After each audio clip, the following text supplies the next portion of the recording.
Okay, so everybody, we're going to call our meeting to order. Welcome back after our hiatus that we had this summer. We're back to our meetings, and hopefully I remember how to run them. We're going to call to order our city clerk, Marcy Killian.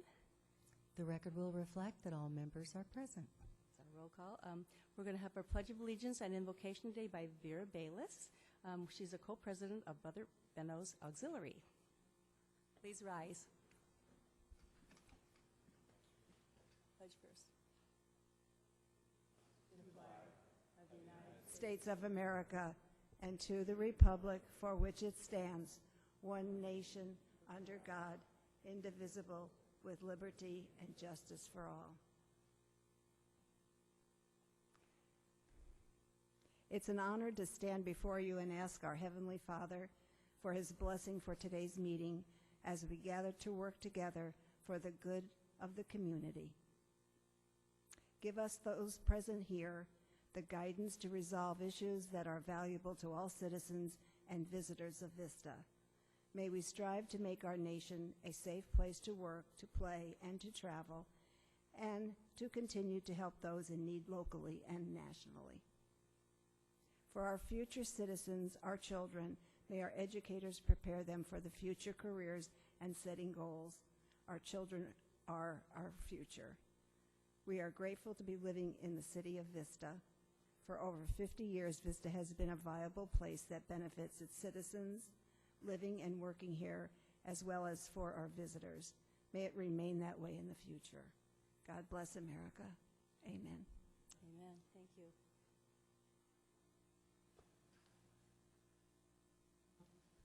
Thank you for doing that this morning, or this evening.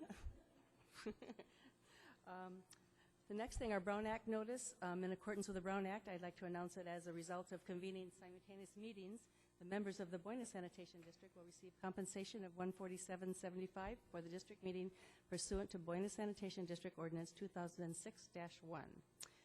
The next thing on our agenda is the approval of our agenda by our city manager, Patrick Johnson. Mayor, there are no changes to the agenda this evening.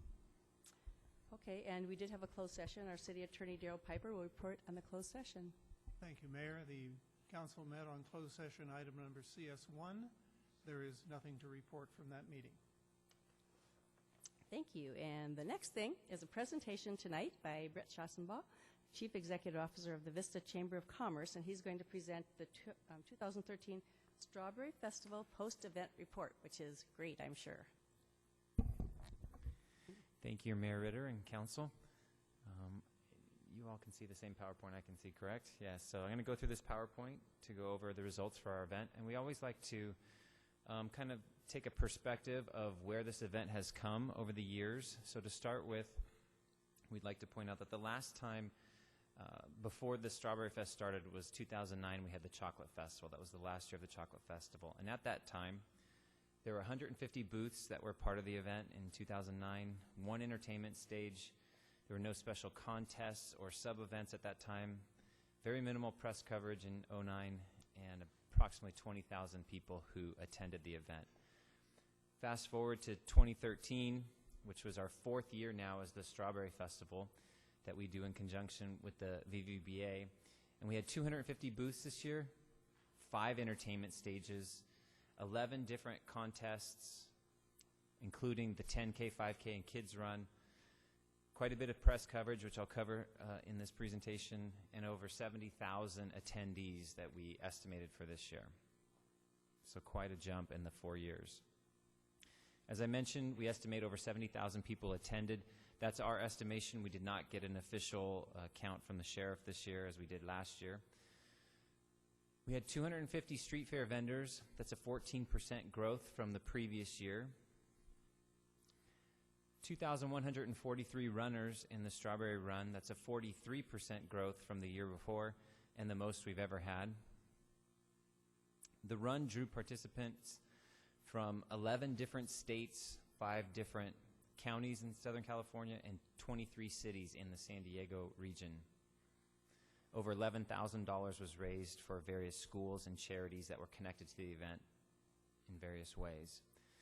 The run participation was broken down. We had 43% of the runners were from Vista, and 34% were from other cities along the Highway 78 corridor. So that's 77% were from right here in our neck of the woods, which is good from an aspect of those are the folks that could come back, come to our restaurants, come to our shopping, attend our microbreweries, et cetera, et cetera. Then we had another 13% that were from San Diego in general, 8% from other counties or parts of Southern California, 1% from Northern California, and 2% from out of state. And the run is one of the easiest things for us to quantify where people come from because of their registrations. We obviously get their demographic data. I wanted to let you know how big our presence was on social media and the internet in general. So in January, when we really started ramping up our presence, this is our Facebook statistics. And at that time, we were starting with 547 likes. And for a couple of months, it incrementally grew. But once you hit April, we jumped to 701 likes and over 800,000 impressions on Facebook. And then when we hit May, which of course is the month of the event, the number of likes was over 1,000, and we had over 2.6 million impressions and over 14,000 people talking about the Strawberry Fest just through Facebook alone. So it's quite a presence. We had other means of social media as well, of course. Twitter, we had over 1,000 tweets. There we go. Almost 600 people following us on Twitter. I don't really know what Clout is, but they give me this Clout score of 41, so if that's meaningful to you, there you go. We had quite a few videos on YouTube. We did videos with our sponsors. We did a video contest, and then others posted videos as well. And if you add all those up, we had over 1,500 views of some kind of strawberry video related to this event. The number of online impressions in general across all different mediums, social media and other forms, was quite staggering. We had 781,000 mentions online and 9.5 million impressions. And that's compiled by our PR firm who helps us do this, and they compile that from a variety of sources to put that statistic together for us. We also had some tradition media, including some articles that were done before the event happened, and then a couple of articles that happened after the event happened in the UT. The pictures in this slide are all from the photo gallery that the UT put together online, and the photo gallery that was online was on their Vista page for well over a month, and there was about 12 different pictures that they had up there from the event, which was very nice. We had a couple of radio stations that were doing promos for us. We were on KUSI the week leading up to the event, and then Channel 8 News came down to the Strawberry Fest and actually took great footage and brought some items from the event, including strawberry pizza and strawberry tarts, back into their studio and did a nice report on it that night of the festival. Of course, there was some traditional marketing exposure, like the over-the-street banners, the 4x4 banners around town. Signs on Wheels was a new one that we employed, flyers all over town. We had, I think it was about 2,500 T-shirts between the run and the volunteer T-shirts, and then ads at the Krikorian Theater throughout the month of May. And for the economic impact, we go out and visit businesses after the Strawberry Fest just to ask them what their experience was on that day compared to other Sundays that they're open for business. We surveyed 50 local businesses and got 11 that returned the survey or did the survey with us. And the biggest impact, of course, is always right within the immediate footprint of the event. The farther away you get, the harder it is to quantify the impact. And this year, for these statistics, for presenting this to you, I only focused on the retail businesses, not the restaurants. The restaurants in the area do get a big impact. Sometimes their regulars might not be able to make it in, but then because the event's so big, they get quite a impact from the attendees. But we wanted to focus on the retailers and what they were experiencing with the Strawberry Fest. So we talked to these different retailers, City to City, who's right there in downtown. They had a 50% increase in foot traffic and in sales. Metaphor Boutique, which is a little clothing store on Broadway, had a 50% increase in foot traffic and in sales. Timeless Boutique is also a little clothing store on Broadway. 30% increase in foot traffic, 10% increase in sales. Art Beat on Main Street. Art Beat was hosting one of our little displays inside their gallery, so they had a 300% increase in foot traffic and a 40% increase in sales. Standards is a record store on Broadway. They had a 1,000% increase in foot traffic. Twice is a little clothing store on Main Street, 500% increase in foot traffic and in sales. And Coastal Home Design is on Main Street. They also were hosting a display within their showroom, and they had over 200 visitors compared to some of the other downtown events where they said they've had none in the past. We spend over $100,000 to make the event happen ourselves, and we spent, there it goes, 45% of the dollars we spent to make the run and the festival happen were spent in Vista. Our single biggest expense is the T-shirts, and we use a T-shirt manufacturer in the business park called Tagless Threads. And then in addition to the 45% that's spent right in Vista, another 31% is spent in some of our neighboring communities that provide services we can't get in Vista, like Diamond Environmental and Alley's Party Rentals and things like that. So you can see the vast majority of the money we spend to put the event on is spent right here locally in our community and neighboring communities. And I wanted to read to you a very brief blog post that was done 2 days after the Strawberry Festival from this blog called Busy Bee. I'm not familiar with Busy Bee. I'd never heard of it before this, but this gal attended the Strawberry Festival, and this is not in your presentation, but I'm just going to read it because it's small. And it says this: May 28th, 2013. This past weekend, Vista held its 2013 Strawberry Festival. Main Street was shut down so they could celebrate the big, beautiful strawberry. And then she put a picture there of our mascot, Barry. It was filled with family fun, as well as bands and a beer garden for the adults, food, drink, street fair, rides, more food, and a few races to burn off all those shortcakes. And then she put a nice picture of some of the food you could get there at the Strawberry Fest. The merchants on Main Street took this as a major opportunity to introduce themselves to the public. There has been a renaissance in downtown Vista, and there are now many new restaurants and stores on Main Street, including a brewery and 50 Barrels Winery that's just moved in as well. There's also an organic apothecary that just opened its doors. Her last picture is of a drink from Lush Coffee. And it says, not bad for an area people avoided 5 years ago. This place is really coming back to life, and people kept telling me all day that they are really excited to see new businesses moving in.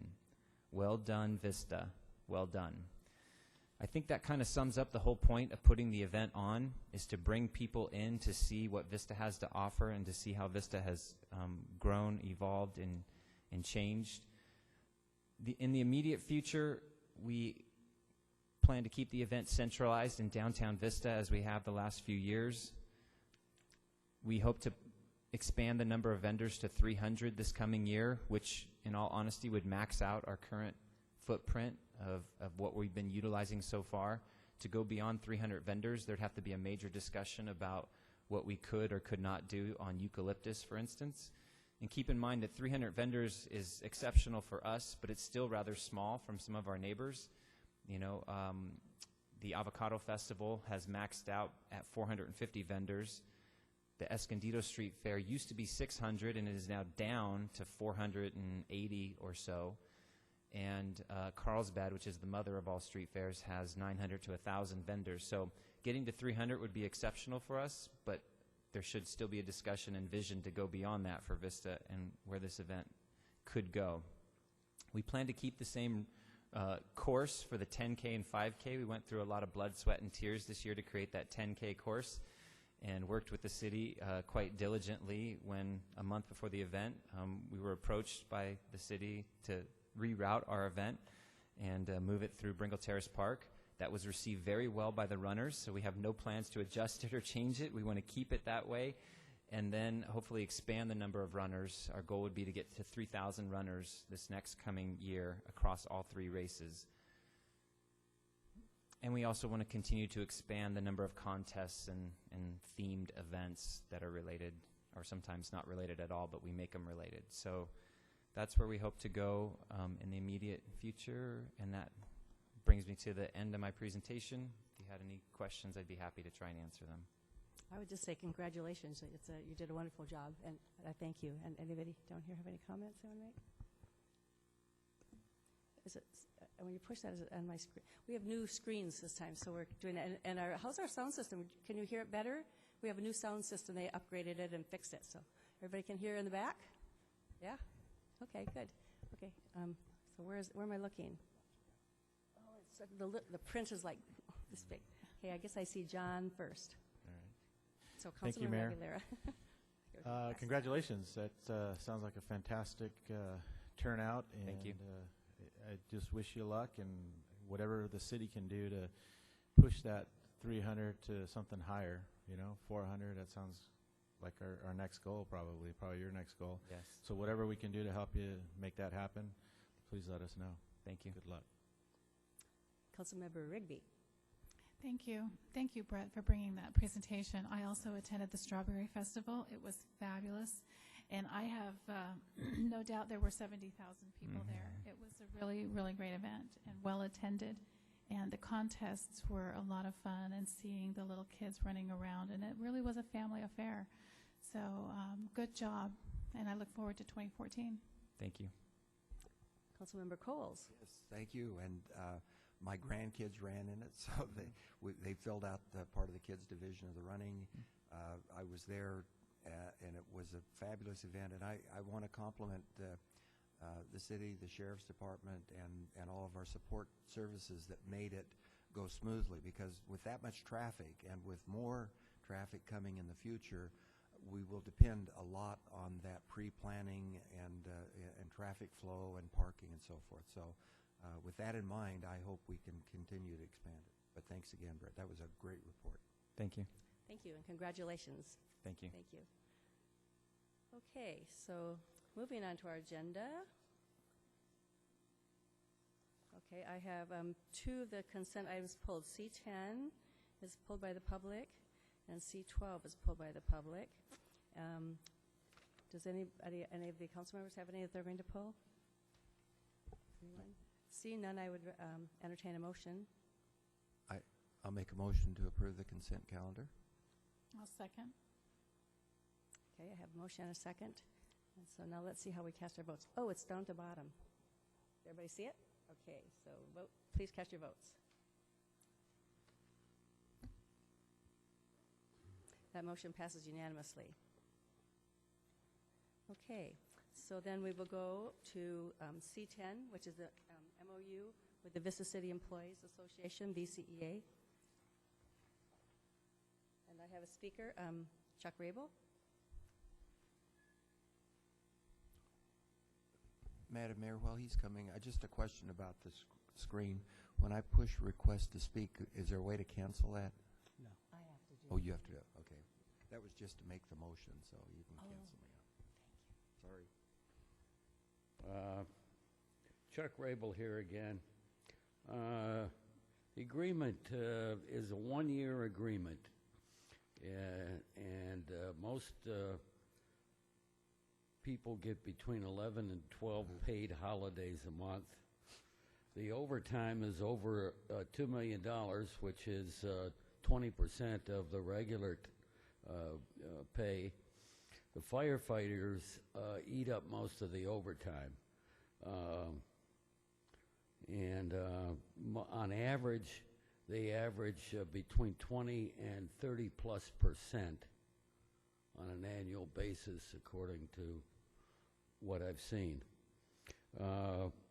Insurance is a great deal, 93% if you go to Kaiser, plus 80% paid by the city for dental.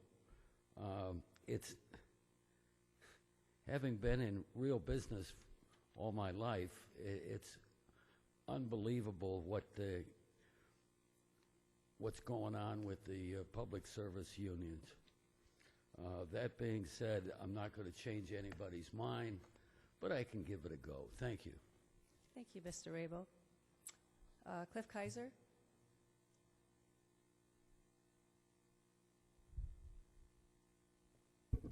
Mayor, Council.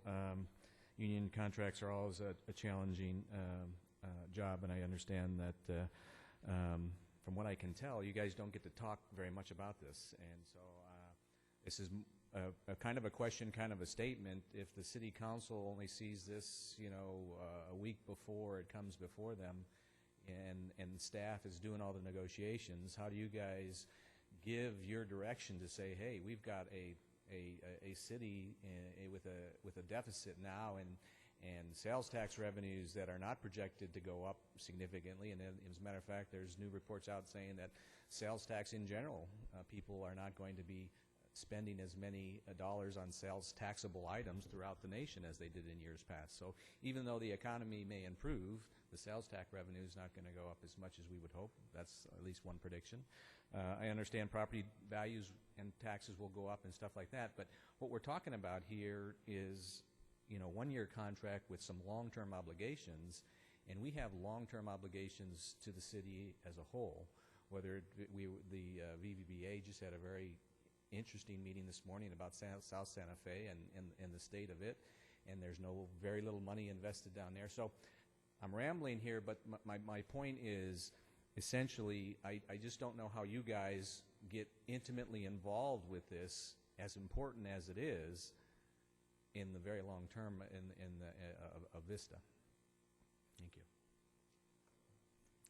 You want to respond to that, anybody? I could. Okay. Deputy Mayor Coles.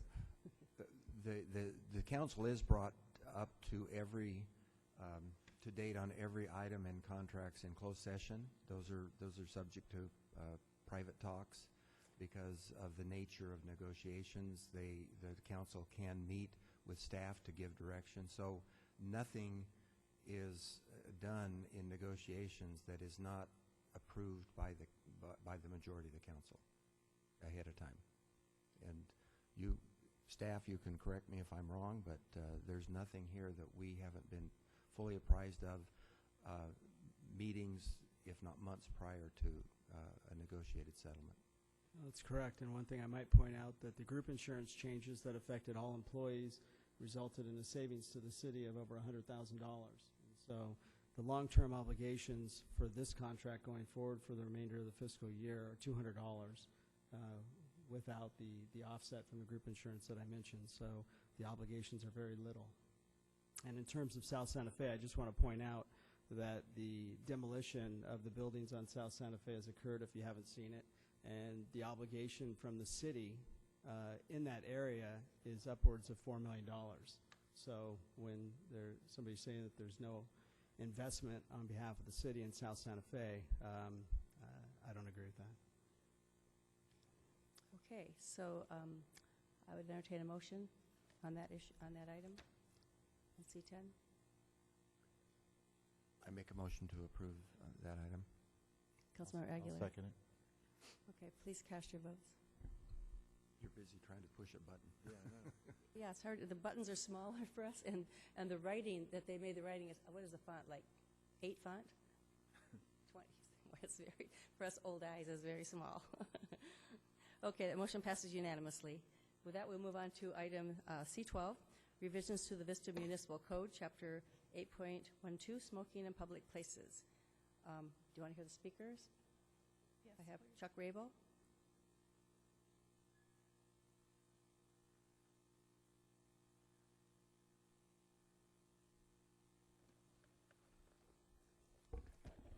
Just so everybody understands what's going on, if you would provide a staff report today. Oh, okay. Could I have a... Yeah, this one, do that. Would you like a staff report, everybody? Sure. Okay, sure.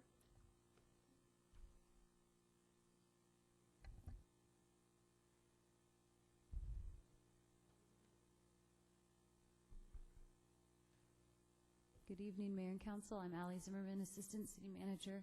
With me today is Cheryl Mast, our Management Analyst, and she can provide a brief update on where we are on this item. Good evening, Mayor, Council members. In the spring, Councilman Campbell requested the City Council discuss an outdoor dining smoking ban. Staff conducted research in other San Diego County municipalities and presented information and findings to the City Council members at the council meetings in June. The City Council listened to public speakers and discussed outdoor dining smoking ban alternatives at both meetings.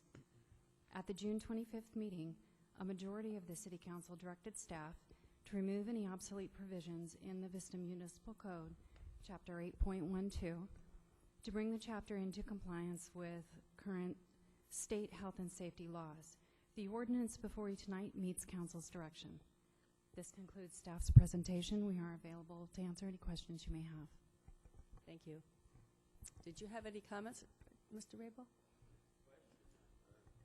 Being you're the speaker. What's the effect of this change, particularly to the area downtown? There's no effect to the change. It's just bringing the current code up to state law. Oh, which is 20 feet from the doorway? No. Correct. Okay.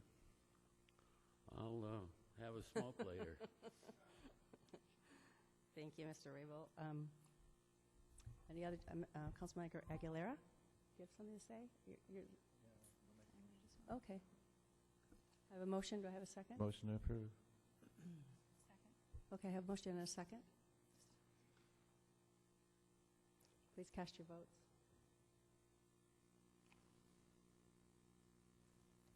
Okay, that motion passes unanimously. No, it doesn't. Okay. Sorry, I got It doesn't pass unanimously. Okay, we have, it's four yeses and one no. So moving on,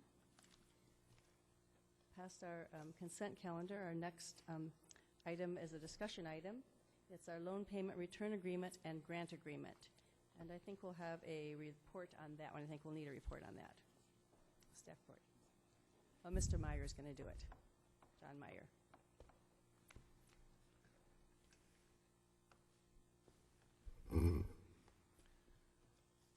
Good evening, Mayor and members of the City Council. My name is John Meyer. I'm the Housing and Redevelopment Director. With me tonight is Jonathan Stone, our Assistant City Attorney, and Dale Nielsen, our Finance Director. In June, we received notice from the Department of Finance determining our final payment relating to the other fund due diligence review was approximately $3.2 million. At your June 25th meeting, the City Council took two actions. First, it returned approximately $2.6 million in loan repayments that the former redevelopment agency had made to the city in June of 2011. This was required by the Department of Finance. Second, the city agreed to temporary loan supplemental funds to the successor agency to make the $3.2 million payment. Tonight's action is to establish a loan payment return agreement and grant agreement. The loan payment return agreement documents the return to the successor agency of the $2.6 million and reestablishes the unpaid balance. Unpaid loans can be reestablished, allowing for repayment to the city. This agreement will be taken to the Oversight Board for its approval and then forwarded to the Department of Finance. The second action tonight is to establish a grant agreement. Previous action was to treat the supplemental funding as a loan. Since that action, it has been determined that just under $140,000 was needed by the successor agency to make the $3.2 million payment, and upon further evaluation is being recommended to treat this amount as a grant. That concludes staff's presentation, and we are available to answer any questions. Okay, I have two speakers. Do you want to hear the speakers before we do questions? Okay, the first speaker is Robert Nance.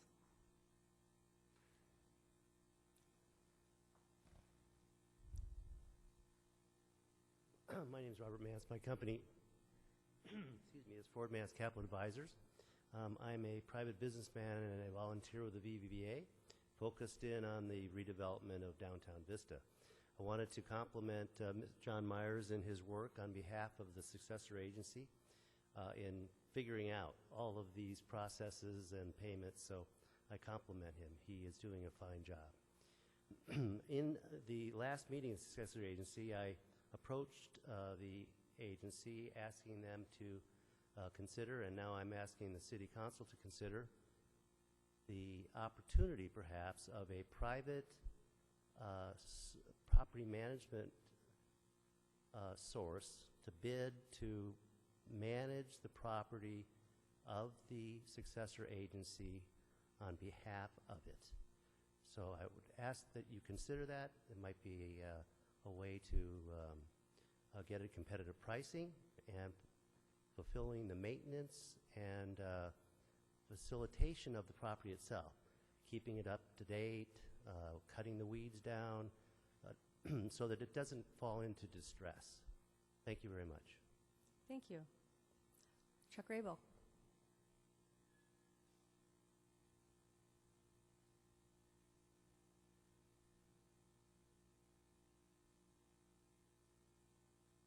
Forgive me for being confused. On the cash report that we got through the end of May, was on the agenda today. I can't find the amounts of money that this loan repayment's talking about.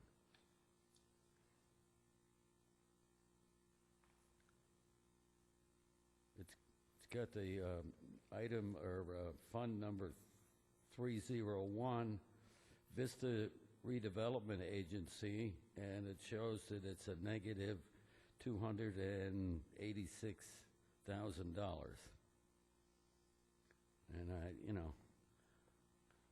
I just don't understand. And What are you?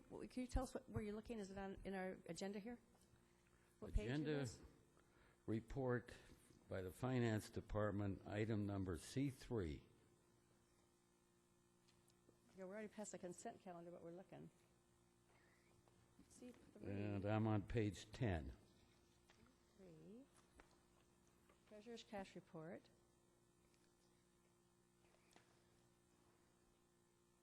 I see what he's looking for. And then what page was it again? 3? No. And 10. Page 10, sorry.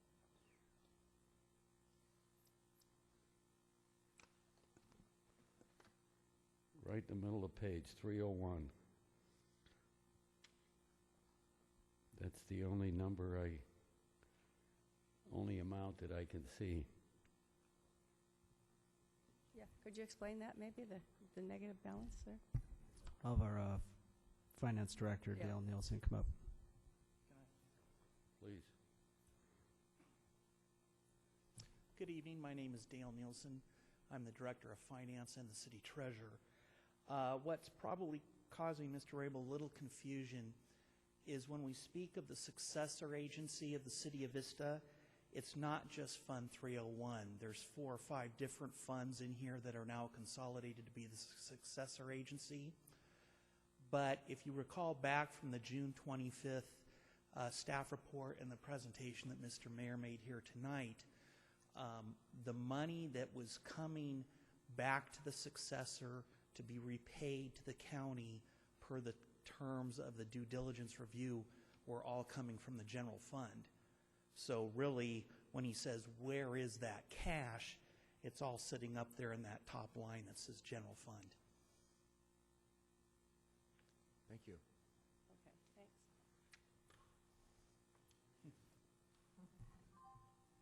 Are there any other questions from any of you?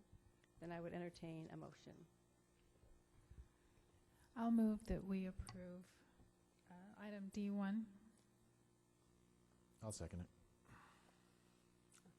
Okay, please cast your vote.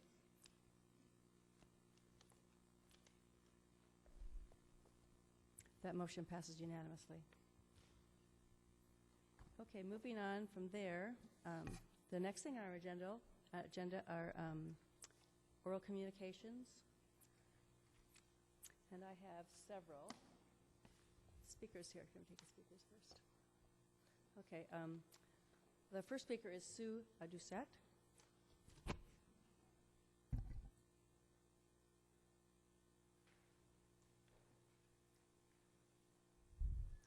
Good evening, Mayor and members of the City Council. My basic reason tonight to be here is to introduce myself and make my face familiar to you. I met with Mayor Ritter in July of this year regarding business development that we've been working on for our property. My family's been in business here since 1959. We currently have a strip shopping center on North Santa Fe and have been in negotiations with Family Dollar since December of 2011. Due to getting tenants out, buying existing tenants, paying them to leave, it just took a long period of time. We contacted the city as part of our due diligence on January 29th, the planning department, and we were told that there were no restrictions, that we would not require a special use permit, and that it was zoned for the project that we wanted. At that time, in all fairness to Patsy Cho, she did indicate that sometime in the future things may change. Well, unbeknownst to us, things changed 6 weeks later when the Planning Commission made the recommendation that bargain basement stores would have to have special use permits. At the time, we didn't think Family Dollar fell into that category because they are not a 99-cent store. They are more like a CVS or Walgreens that currently operate within the city limits. Since that time, Family Dollar's attorneys have been informed that they do fall under the bargain basement category. I had scheduled a meeting with Mayor Ritter and Mr. Coles. Mr. Coles apparently hadn't made it back from vacation, but at that time, the mayor respectfully basically told me that she would not make an exception for me, because if she made an exception for me, she would have to make exceptions for other people. I hope to meet with each council member individually. This is not something that just popped up. This is something that we've been working on since December of 2011, and it's been documented. We crossed all of our T's, we dotted all of our I's, we went through the city. I met with the planning department in January of 2012 about our plans. We met with the fire department about moving firewalls. It's just, this is a process that took a long period of time, and we got caught in that 6-week glitch. And now the mayor has indicated that she would not consider a special use permit for us for that store. I hope that the rest of you will look at the facts, look at what we have put into it, and move forward from that. Family Dollar is planning to go forward with a special use permit. At this point, like I said, our family's been in business in Vista since 1959. I'm not asking for any special favors. I'm only asking that you be fair. I understand that you don't want to be known as the city of dollar stores, but our property is on North Santa Fe. It's a low-income area. There is a need for that type of business. There's nothing like that in that area. One of the businesses we moved out to make room had been a little Hispanic dollar store for nearly 30 years. I just wanted to make myself known to you. I'm sorry, I need you to wrap up. I just wanted you to see my face and be familiar with what I intend to come to you and discuss. Thank you for your time. Thank you. Alejandro Sanchez.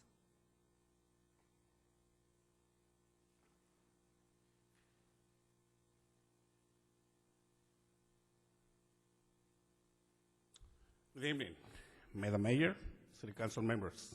My name is Alejandro Sanchez. I'm a community activist here for over 20 years. This is going to be a serious exposure, I will call. But in particular tonight, I'm here to denounce the unlawful practices of our Vista Sheriff Department, how they've been abused for a long time, profiling and abusing, intimidating, threatening citizens and honest people here in our city. For example, July 19, this year, I tried to assist one of the ladies who was pregnant, taking medication. She did not speak in English. She called my house. I immediately came and assist her. Turns out that the cops arrest me because, of course, they didn't want me to help my people. They argue that I'm not supposed to be there because I was interfering with their job. Nevertheless, they didn't have nobody that speak Spanish for these women. Same day, something huge happens, and I invited one of these people that I know for over 15, probably 14 years, very honest man here in the city of Vista. He's here with us tonight, and he is going to speak later on. But my point is, every city council meeting, I'm committed to bring a lot of people, at least one or two people, that they've been, for one reason or another, they've been abused by the sheriff department. And hopefully that you guys consider and reconsider once again that we need to have our own police department here. Enough is enough. Recently I talked to people from CIRLA, the California Rural Legal Assistance Program here in our city. They moved from Oceanside here in the city of Vista. Every day, I repeat, every day, they receive at least 5 complaints against the sheriff department, the Vista Sheriff Department. Let's do something. Let's not to pretend that nothing happens, because things are going to keep happening. And recently something huge happens, but I will talk about that in another city council meeting. Thank you. Thank you, sir. Our next speaker is Chuck Rabel.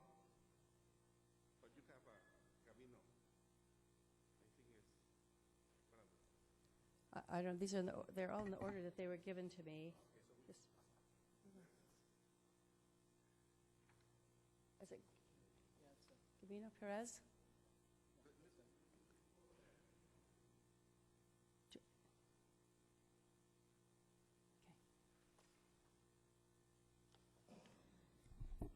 Hello again.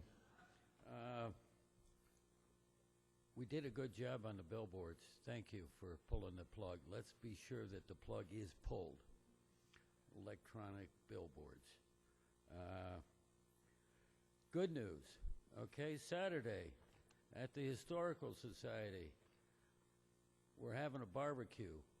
It runs from 4 to 7. Brisket and hot dogs, coleslaw, ranch beans, dessert, beer, wine, soft drinks. $20 a person, $35 a couple, $10 for kids. Next Saturday, our Rotary is teamed up with the Rotary up at Camp Pendleton, and we have an event called Dancing with Heroes. Dinner, silent auction. There'll be a lot of heroes there. It's to benefit the Wounded Warriors Foundation. It's August 24th on Camp Pendleton, 6 o'clock to 11, only $65 a person. Have fun. Hope to see somebody there. Thank you. Thank you, sir. Next speaker is Cliff Kaiser.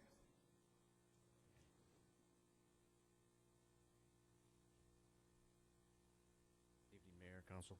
A couple of comments. First off, City Manager, I did not mean to imply that there was an investment in South Santa Fe. I see it. My point is that I'm encouraging you guys to be aggressive. We really need to work hard. We really need to work fast. When people come to the Strawberry Festival or the Barbecue Fest or the Rod Run, you know, there's only so much to see right now in downtown, and we've really got to continue that effort that you've already put forth on South Santa Fe.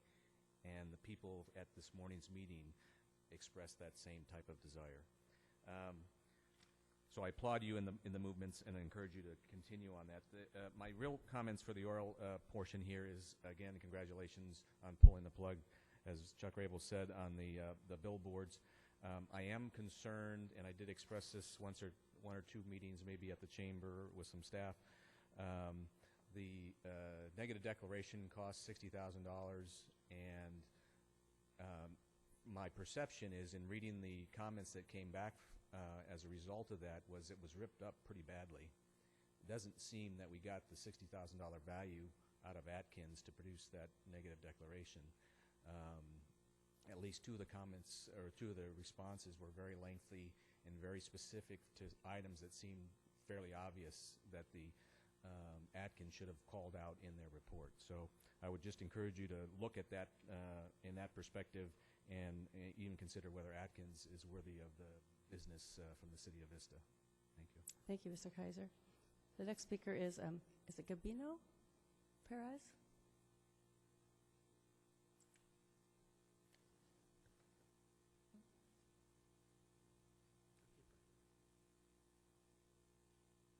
This Gabino, he wanted to, he asked me to come and translate for him. He wrote it down the letter that his daughter was very kind to write it for you guys. I would like to read it. And the letter says as follows. As I saw the sheriff were approaching the front door of my residence, I went to go open the door. They were yelling, "Sheriff Department, open the door." I told them there was no one home. I was home alone. As soon as I opened the door, one of the sheriffs grabbed me by my forearm and pulled me outside. He pulled me so hard that I was struggling to keep my balance. The sheriff proceeded to cuff me. I told him to be careful not to hurt me because I was disabled and very sick. The sheriff said, "I don't care." Then the sheriff brought me inside my house in handcuffs. The sheriff pulled out a chair for me from the kitchen and told me to sit on it. I told them I was unable to do so because of my back, so they allowed me to sit in the couch. The sheriff searched me and went through my wallet looking for identification. The sheriff asked if they could go through my cell phone, and I said yes. They were talking among themselves and asking the officer if I was U.S. citizen. When the officer said yes, that is when they took the handcuffs off. The officers were saying to go and search the back of the yard, that something had to come up. They grabbed my keys to search my daughter's room and my storage rooms in the back. They kept insisting that I turn in my son Raimundo Perez, whom they came looking for because he's on probation. Probation officers have been in my house before looking for my son, but I have told them numerous times that he does not live here. They kept accusing me of being drunk and told them I was sick and disabled and constant pain. The sheriffs that were searching in the back came and with the nunchucks and hand and asked me if they were mine. I said yes. And they asked, where did I get him? I told them, I go to garage sales a lot, and it's where I got them.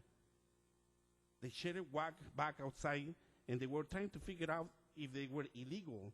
When they figured out, they didn't come back inside and handcuffed me and told me I was being put under arrest. I asked them why, and I told them I had absolutely no idea that these shackles were illegal. My rights were not read to me until we get to the parking lot of the courthouse. Just for reference, and I want to wrap up with this. This guy, he never drinks. He always on medication, number one. And number two, they got children, very, very little children. They've been terrorized by the sheriff department. They go into the house. He asked you guys to consider this fact now and to tell these cops to stop going through his house because they know that his son doesn't live there no more. By the way, his wife, she works in a swap meet, selling things to take care their family. And he is a U.S. Yes, that's right. He's a U.S. citizen. On top of it, if you want to know. Thank you. Thank you, Alejandro. Thank you, sir. Frank Lopez?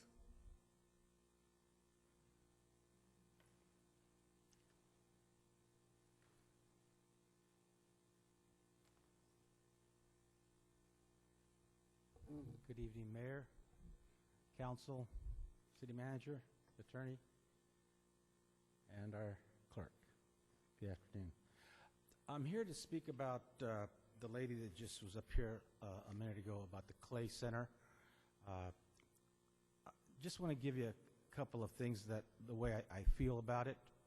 Maybe you could work with her.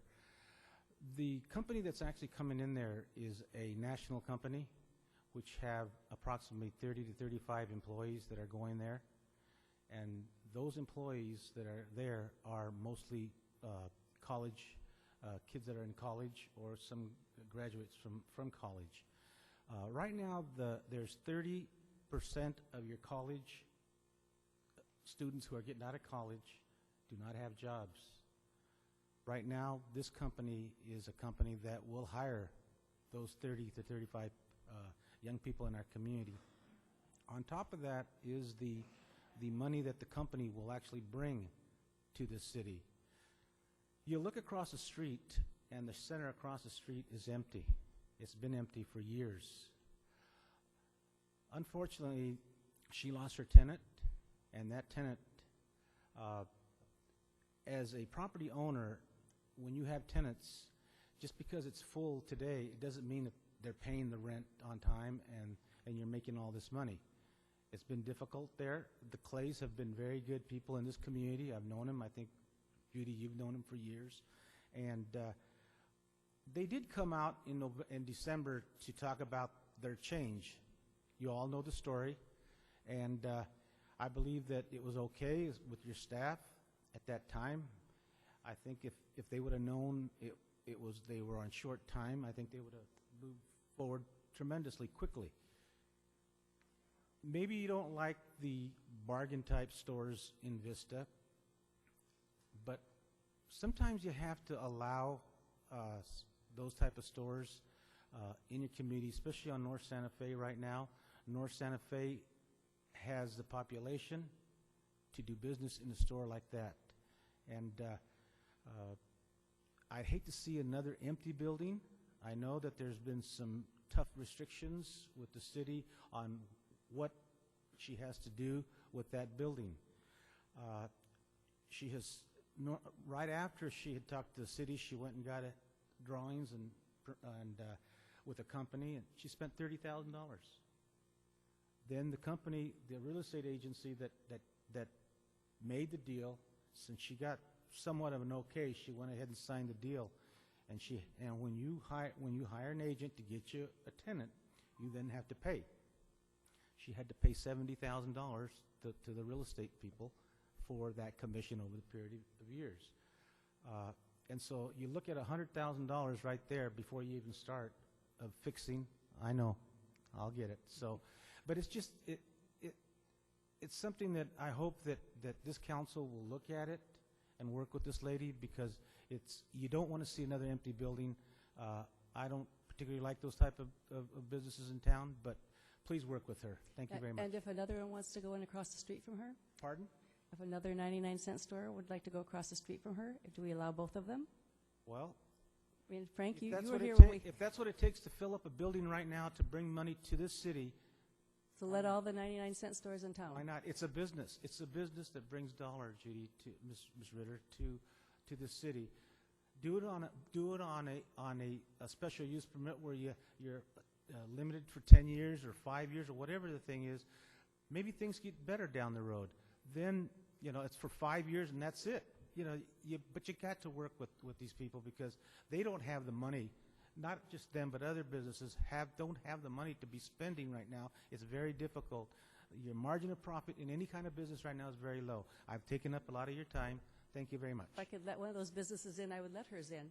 If I didn't have to open it up to everyone. That's right. That's maybe, what my maybe we need to look at our community right now and make sure that the design, the look of your building looks good, so it looks clean. And so let's look at all that instead of just saying no before you even really look at the design, really look at what's going on. Thank you. We looked at design. Thanks, Frank. Okay, moving on. Rita Sweeting.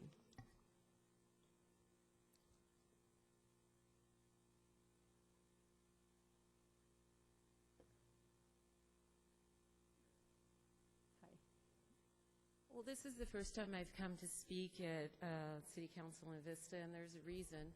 And so I hope I don't do anything wrong. But I actually came because I want to get support with a building at 123 West Orange.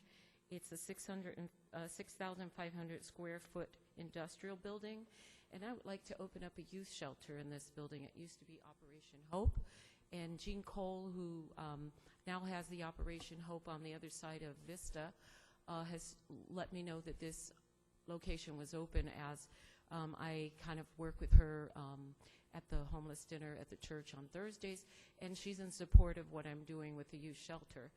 I have taken in 12 youth over the winter into my home because there are a massive amount, over 12,000 youth in, over 300 youth in Vista alone, but over 12,000 in San Diego County every night on the streets. And I've taken it upon myself to open up youth shelters, so I'm doing fundraising and starting a nonprofit called the White Rose Youth Sanctuaries, which we will be opening shelters in San Diego County.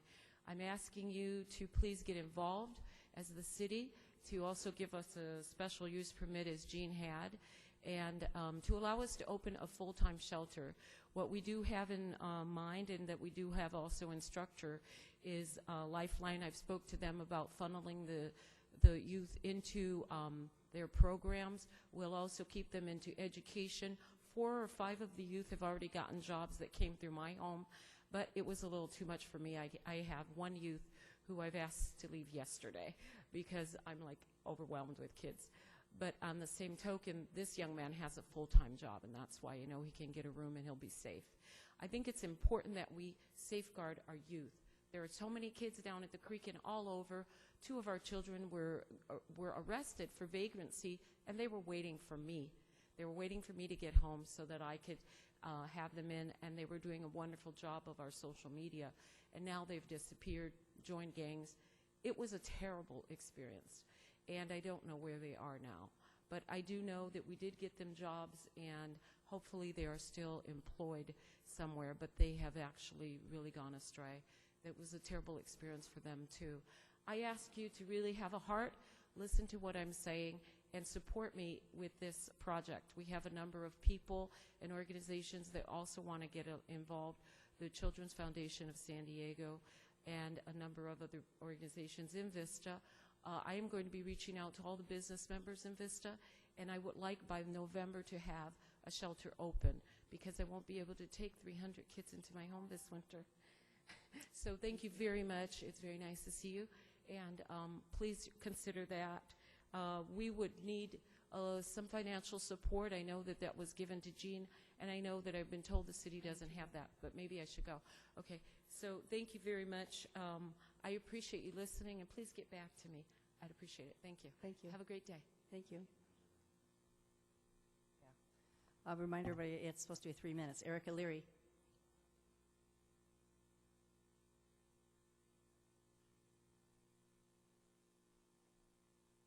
Good evening, Mayor and council members, and I apologize for being late this evening. So I don't know if it's appropriate to ask what happened with the consent calendar regarding smoke-free outdoor dining spaces or not. Was that approved as presented? Yes. Okay, thank you. So I had hoped to be here, and now I'll just make public comment. As a reminder, well, you know I'm with the North Coastal Prevention Coalition and serves the cities of Carlsbad, Oceanside, and Vista. And we'd really like to urge you to consider a way to incorporate the Healthy Vista element of the Vista General Plan in the decision-making process. I have this poster here that lays out what was developed back in 2011 that says essentially that Vista has the opportunity to become a leader in establishing community health as a citywide priority, and that because of an alarming increase in certain health risk factors over the last 3 decades, there is a new urgency to involve all levels of government in promoting improved public health. The Healthy Vista element demonstrates the city's awareness of the role of local government that local governments can have in improving public health and promoting healthier residents by taking a leadership role in making community health and wellness priorities.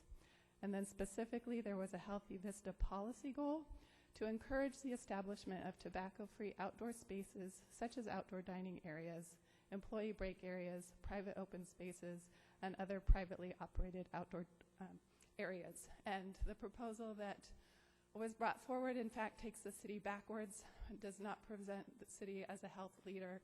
And we'd like to work with you to bring health back to the priorities of decision making and have that included in your staff analyses and reconsidered when policies are brought forward. Thank you. Thank you. Bill Martin?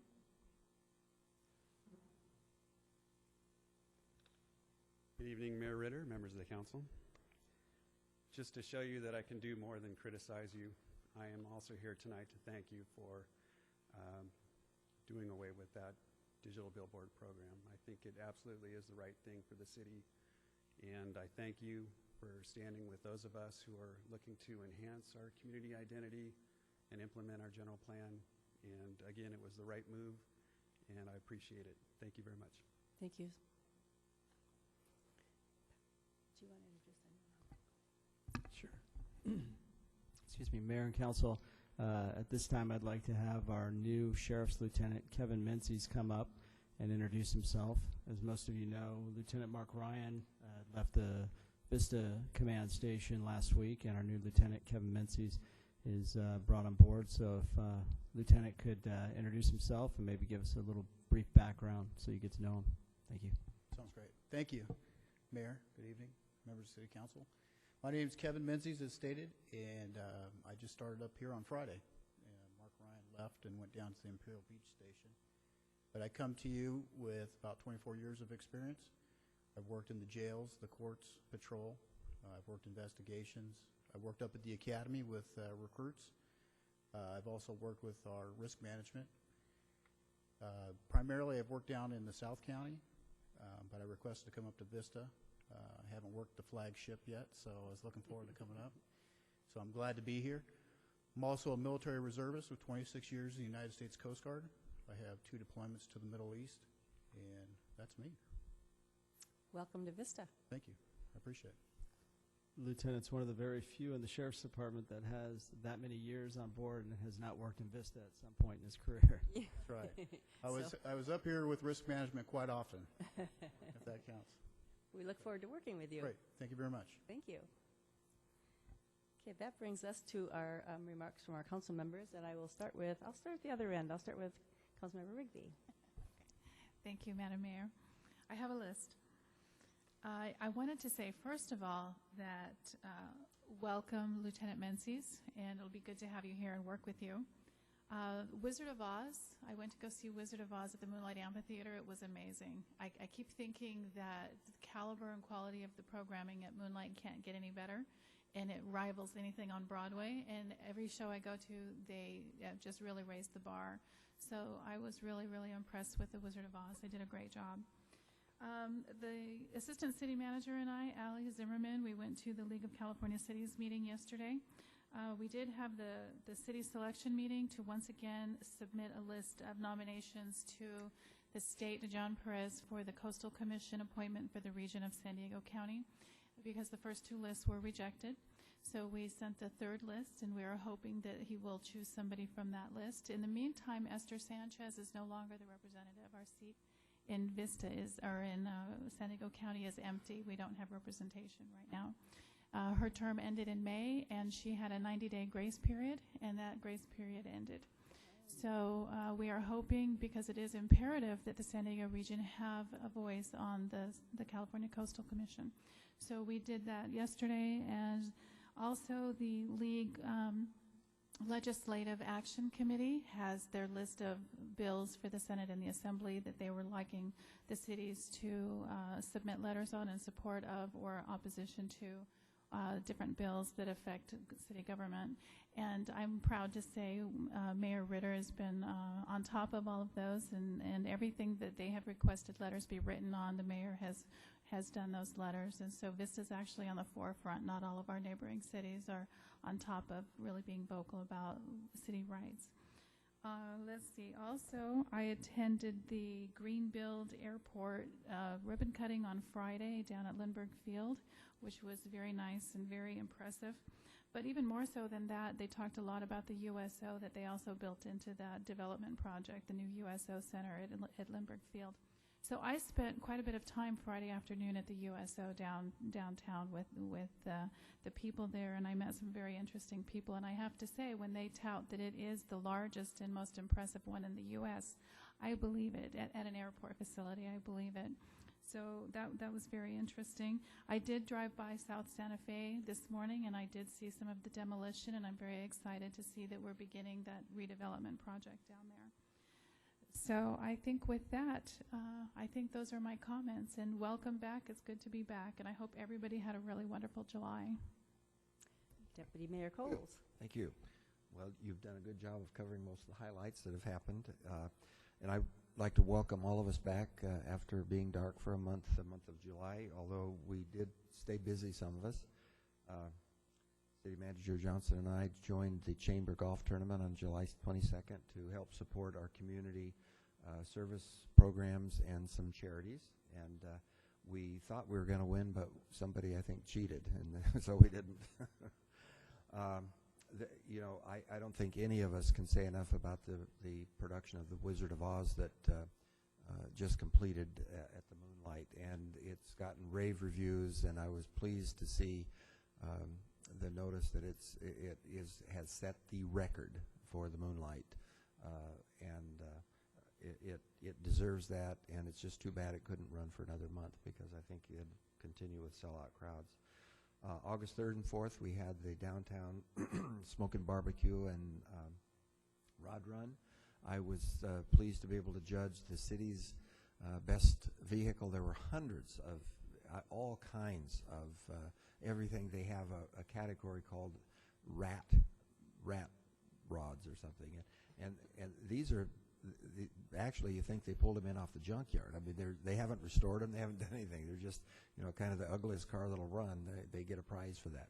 I didn't get to judge that category. And then on August 6th, I think many of us were able to go to join for the annual Walk Against Crime downtown.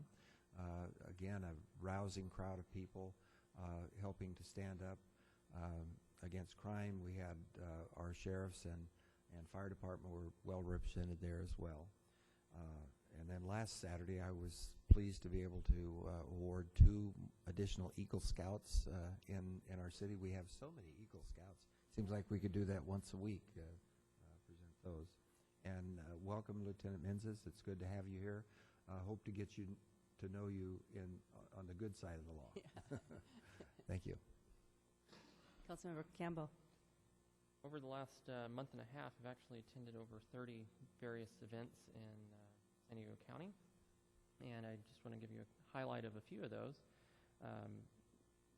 Last week I had the opportunity to do the San Diego Greenbuild Airport opening the gala the night before the ribbon cutting.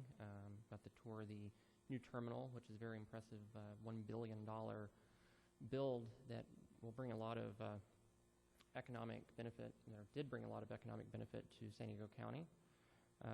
Had an opportunity to go to Northrop Grumman and use the F-35 Joint Strike Fighter simulator, which was enjoyable to meet with representatives from Lockheed Martin and Northrop Grumman about the efforts that they're doing in North County to bring more jobs to our local cities. Had an opportunity to attend an event with the former U.S. Labor Secretary Robert Reich over at MiraCosta College, and listen to various important facts about our economic recovery and how local cities can do more to help stimulate the economy here in North County. Had an opportunity to tour Solutions for Change, North County Lifeline, attended a ribbon cutting for the Creekside Neighborhood Community Sign. On the 4th of July, I had the opportunity to meet with our firefighters and their families at their barbecue that they had, and also met with the Vista Skateboard Coalition at the Boys and Girls Club, where they do their Build a Skateboard workshops. Attended the 21st Annual Scottish Rite Law Enforcement Awards, the Walk Against Crime, the barbecue, and the Rod Run.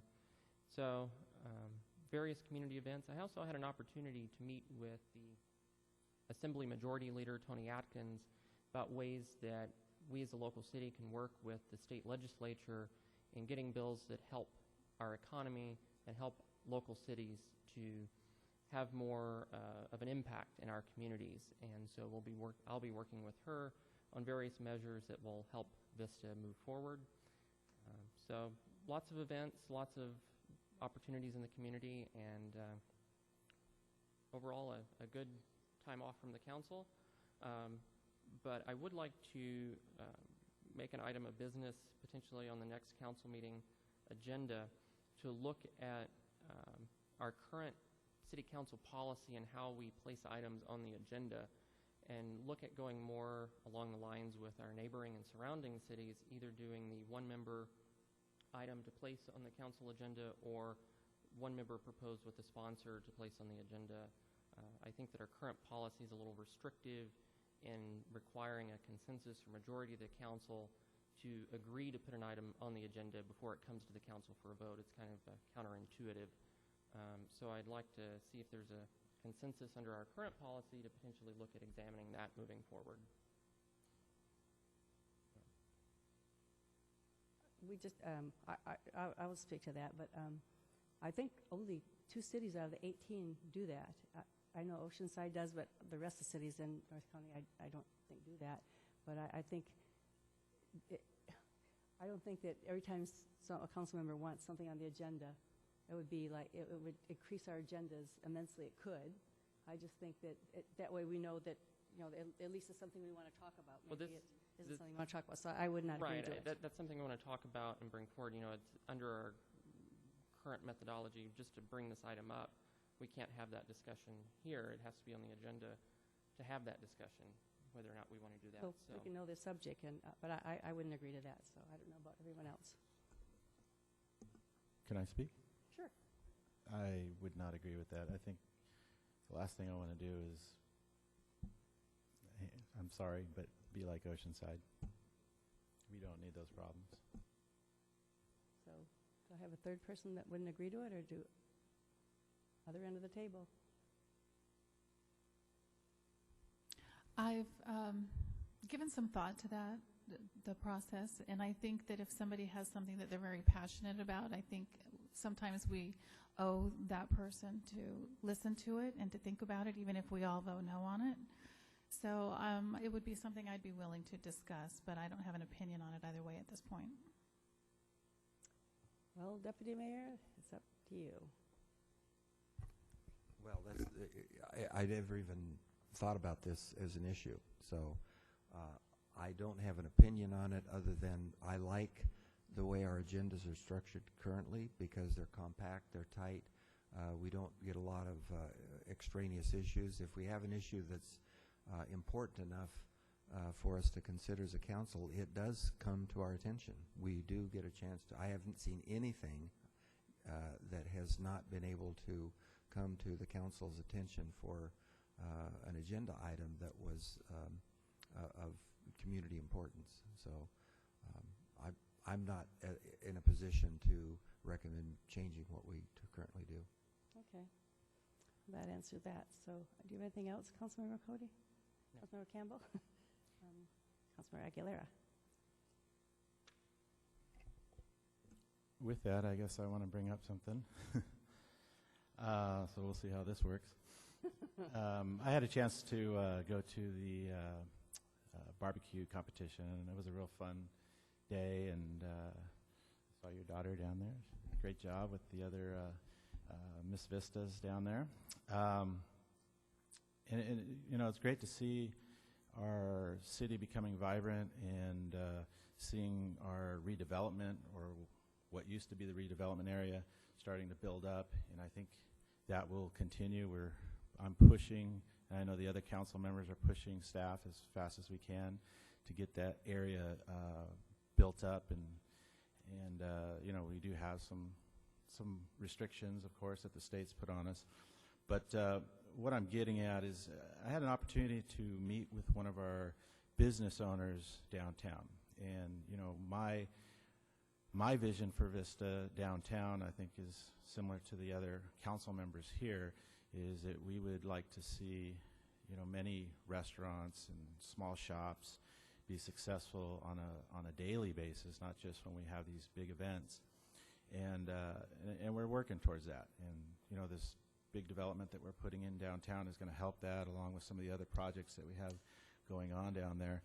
But one of the business owners that I ran into mentioned that he received a letter from the city, I guess a notice of violation, and it was for noise.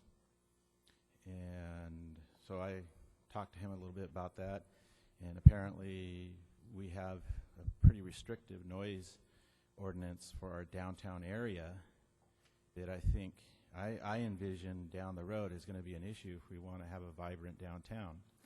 And I would like to have that looked at a little bit, you know, well, by staff, and maybe reconsider some of our ordinances for noise down there. This is our downtown. I'm not talking about neighborhood areas. This is strictly our Main Street area where we have a little bit of nightlife starting.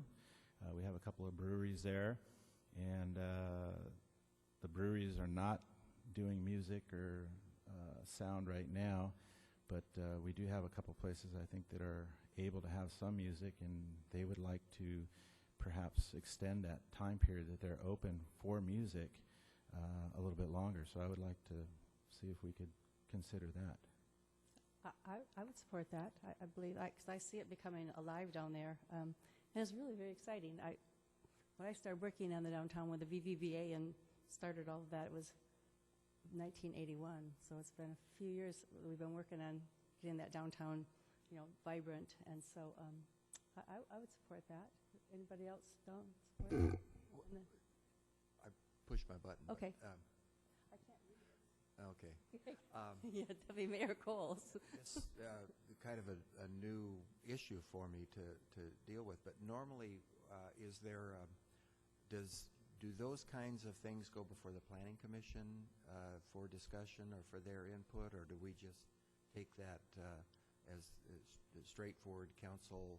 Because I don't know a lot of the issues behind it, like decibel levels or times. I don't know a lot of the research on the noise issues. I am sensitive to the fact that the downtown is changing. I mean, we've got, I go down there, we enjoy the time there, I see a lot of vibrancy, and I want to do whatever we can to encourage that, but at the same time to make sure that,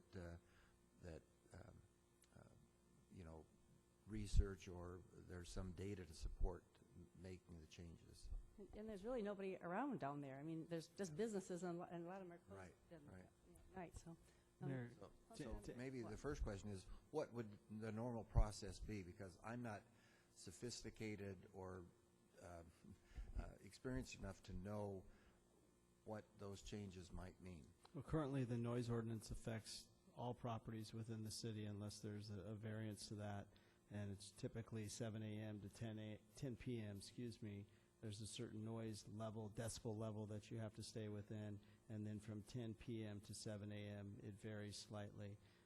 In the case of the Vista Village Pub, they do have a cabaret license that has amplification that allows them to have that amplification until midnight.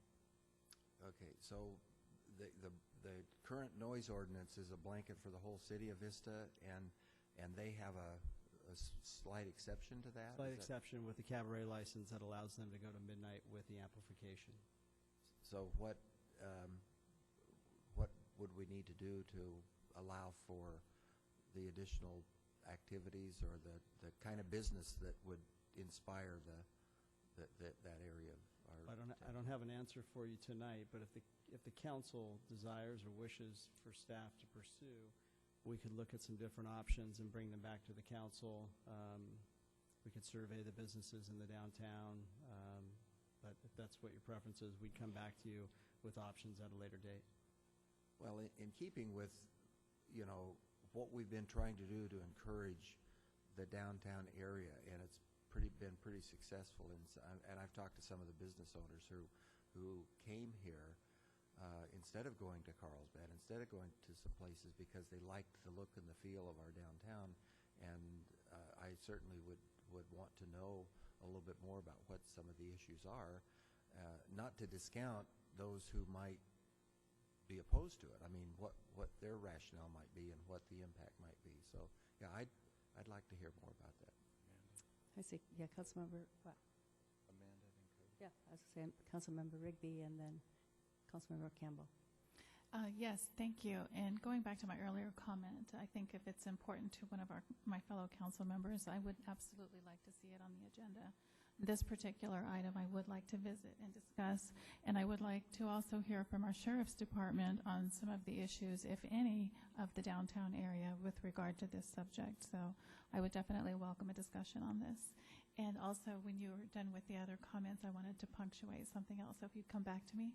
Oh, okay, okay. Councilmember Campbell. Just a quick comment on this item. I think the letter you're referring to is the violations of the cabaret license, not specifically the noise ordinance, which is a little bit different.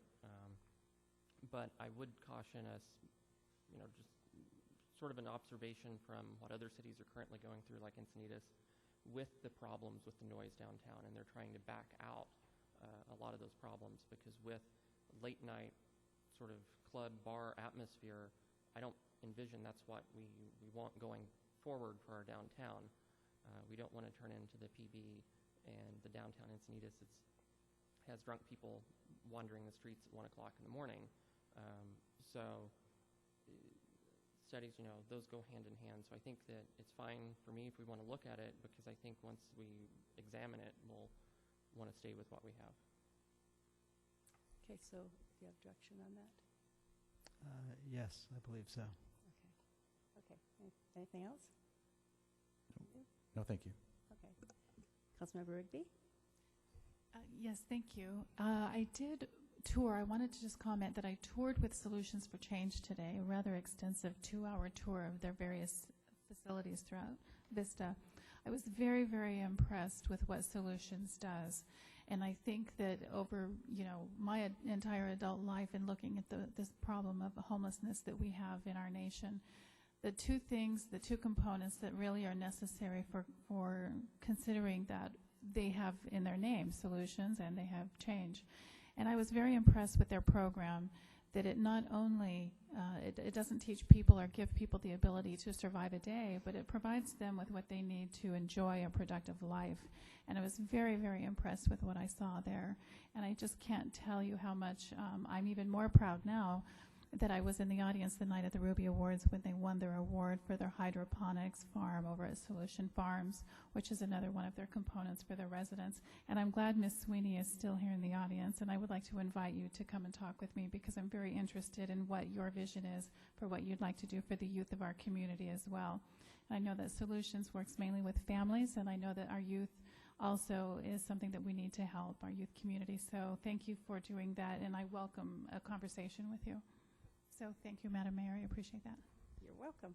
And I don't have a whole lot to say because I've been on vacation, and I don't know, for those of you who don't know me, I have for the last 40 years, I have a cottage in Michigan, a little log cabin that was built in 1940, very small, 1,000 square feet, log cabin on a lake. And so when I want to get away, it's kind of nice to just no hairdos, no makeup, no schedule, you know, have a little desk that kind of looks out over the lake so that I can do some work from there, as I do work from there.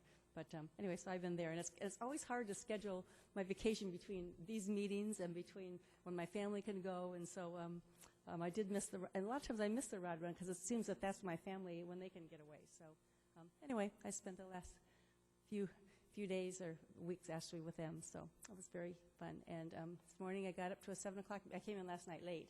Got up to a 7 o'clock meeting this morning, and another 9 o'clock meeting with the mayors, and here we are again tonight. So I'm on Michigan time, so that means it's like 10 o'clock. So I guess if you have anything? City Manager? Sure. I have a couple items. Just wanted to let everybody know that today Regency completed the sale with Blackstone DDR for the Vista Village Center. So we will be now working with DDR as a partner going forward. So we're looking forward to that, and hopefully they can bring about some new businesses to the Vista Village area, particularly the Linens and Things building and the restaurant pad. So the other item is that we're taking applications for our Vista Leadership Academy, and so this program is designed to give residents a gloss over of or a detailed look at the city, all the different departments. You get to meet with the city council, you meet with the department directors, you take a tour of city facilities, and you learn how to become more involved in the city. And it's a 7-week program, and I would encourage anybody that wants to get involved to please fill out an application. You can do that at our website. And the last item I have is regarding Facebook, and in recognition of our 50th anniversary, we are asking folks to like us on Facebook. We're now over 1,100 likes, and there's a contest. The topic this week is, what is your favorite park in Vista? So if you like us and you let us know what your favorite park in Vista, you'll be entered to win random drawing tickets for the Wave and the Moonlight. So we give away 50 tickets to the Moonlight, 50 tickets to the Wave for each of the different movie 3 times a year. So for all the 3 movies that we've shown in the park, we've done this. So encourage people to go on Facebook and check it out. Okay. City Attorney? Gerald Piper? Thank you, Mayor. I just wanted to note that it was a pleasure to be able to participate in National Night Out and the Walk Against Crime, and also to be able to see that magnificent show at the Moonlight. The cast was phenomenal. The music was better than I've ever heard from the orchestra, and The Wizard of Oz was just something not to have been missed. Thank you. City Clerk, Marcy Killian? I do want to say something because I'm so proud of the people that participated in the Vista Relay for Life at the American Cancer Society event. I especially want to thank Frank Durazo, one of our own, who spent the entire 24 hours there, and Allie Zimmerman and John Meyer, who came out at the crack of dawn, 2 to 6, and did those shifts. And also we had Jaime Osorio, who was there from 5 in the afternoon until we closed up the next day. We also had Mayor Ritter and Councilmember Rigby and her daughter Helen, who was there, and I wanted to thank everybody. We actually raised, above our goal, which was $3,000, we raised $3,520, thanks to everyone who contributed, but the City of Vista event itself raised $74,000 for cancer research. So I just wanted to make that announcement. Thank everybody. That's great. And I have a few announcements that I need to make here. So our next show, Young Frankenstein, opens August 21st and runs through September 7th. So we another week before that opens? Yeah. And the third and final, our free summer movie in the park, is this Saturday, August 17th, at the Buena Vista Ball Fields in South Vista. And the movie's going to be National Treasure. And so show up early to get the best seats and bring a picnic dinner. The movie will start at dusk, and the last one we had, like 600 people. It was amazing, because the first one we had like a couple hundred, and so we didn't know what to expect. And the one at Brengle Terrace was amazing. There were so many people, but it was great fun. So, and we're looking to maybe doing that next year, some of those next year, because they've been so successful. The next in our series of events and activities to celebrate the city's 50th anniversary is a photo contest. So capture in pictures what makes Vista great. Photographs should reflect Vista's people, parks, and places, and the contest will end with an exhibition here at the Civic Center this fall. And so information on all of these events and activities is available on our website, www.cityofvista.com, and so you can go on there, and it has all the information on there. So with that, if anybody else has anything for the good of the meeting tonight, we are adjourned, and it is, what time is it? 7:02. We got to get bigger fonts on our our thing here so that my old eyes can read them.